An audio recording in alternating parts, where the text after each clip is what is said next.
Welcome to Spotlight Advanced. I'm Megan Nollet. And I'm Andrew Devis. Spotlight uses a special English method of broadcasting. It is easier for people to understand, no matter where in the world they live.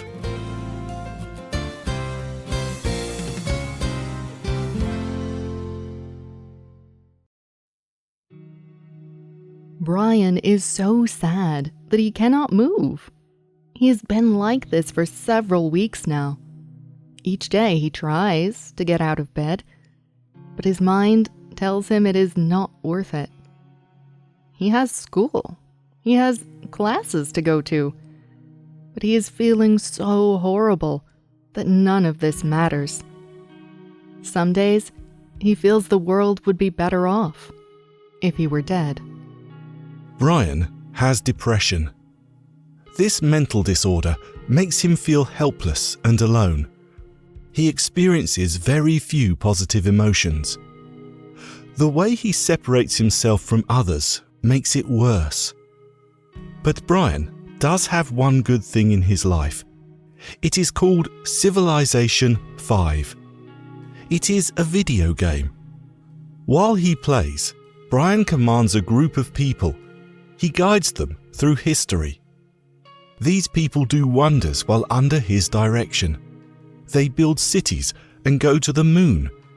Brian cannot control much in his life, but he can when he plays Civilization 5. It reminds him that he is able to do things while he waits for his depression to lift. You may be used to hearing about the dangers of video games. They can be addictive. They can prevent the development of social skills in young children. But there is evidence that video games can help people as well. Today's Spotlight is on video games and mental health. There is a name for what Brian is doing. It is called escapism. Escapism is when a person uses stories and media to forget the world around them. A child with a harmful parent might listen to a lot of music, or she might read many books. These forms of media bring her joy. They help her see that the world can be a good place. Escapism can be dangerous. Sometimes people escape from situations they should address. If a man is in a bad relationship, he might need to end it. But he may avoid doing so by watching television. The television makes him feel good even though the situation is bad. He avoids what he needs to do because it is hard. But escapism has its positive sides. It might keep a person healthy in a situation they cannot leave. It helps people manage the difficulties in their life. Ashley Olivine is a doctor who helps people with their mental health. She wrote about escapism on verywellmind.com. There are risks, but escapism is not always bad. Sometimes it can be good. For example, imaginative play is a healthy part of child growth. Reading a book can be an excellent way for readers of all ages to experience joy. It exercises the brain and reduces tension. Video games offer a special form of escapism. Like other forms of media, they offer players a way to imagine they are somewhere else, but a person can act in a video game.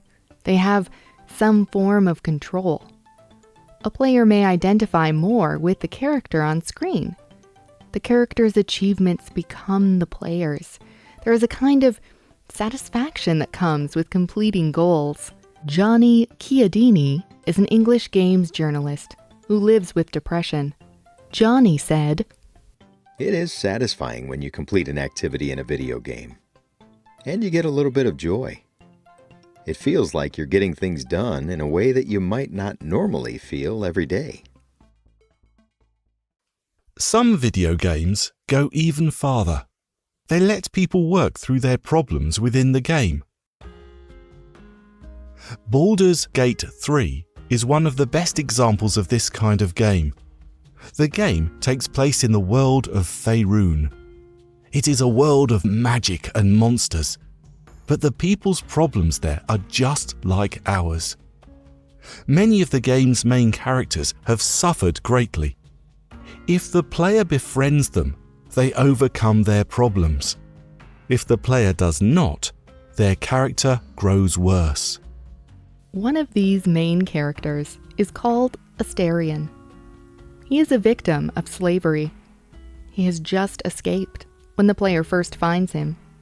Free for the first time, he does not know his place in the world. He sometimes acts evil or selfish, but this is because he does not feel protected or safe. The game lets the player help him feel safe. It is very effective for storytelling, but it is even more effective for people who have gone through similar things. It helps them understand their own problems. Reddit user Beautiful Terrible Queen is a survivor of childhood violence. She wrote, I bought this game to hold Astarion's hand. I wanted to walk out of the dark with him. I chose to be friends with him for my first playthrough. He was a good picture of my younger self. No one ever held my hand. It took me a long time to walk out of the dark on my own. I bought the game. I played it as myself so it would feel a little faster. I played so I would have training. It was in case I met someone who could benefit from what I went through. Just because we have survived does not mean we can talk about it. Not unless we train a bit. Some video games may even help mental health issues directly. In 2017, experts at Oxford University studied post-traumatic stress disorder, or PTSD. This mental illness forms when a person experiences a difficult event, like a car crash or living through war. Afterwards, the person with PTSD relives the event. These memories feel very real. PTSD sufferers call them flashbacks. It is like they are going back in time. They re-experience the bad things that happened to them.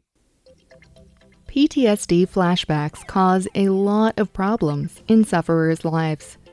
But the experts at Oxford found an unlikely aid. It is a game called Tetris.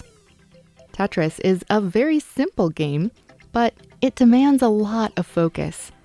In Tetris, players move blocks of different shapes down the screen. They try to fit these blocks together. They want to form a complete line. Researchers found that playing this game after a difficult event stopped flashbacks. The game also reduced the number of flashbacks people had. They recovered more quickly than other patients. Not every video game is helpful, and many people do not use video games in healthy ways. Some video games are hard to stop playing. They may portray violence and sexuality in an unhealthy way. Some may encourage unhealthy behavior like gambling. But this is true of many other forms of media. These may have negative effects on people, but it also may affect them positively. For many people with mental health problems, the latter may be more true than the former. It all depends on the person. It depends on where they are in their lives.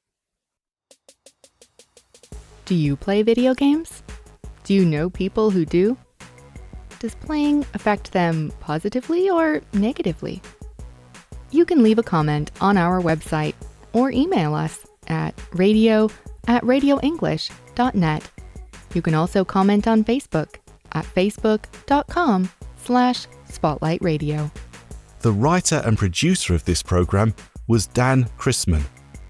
The voices you heard were from the United States and the United Kingdom. All quotes were adapted for this program and voiced by Spotlight. You can listen to this program again and read it on the internet at www.radioenglish.net. This program is called Gaming for Good. You can also get our programs delivered directly to your Android or Apple device through our free, official Spotlight English app. We hope you can join us again for the next Spotlight program. Goodbye.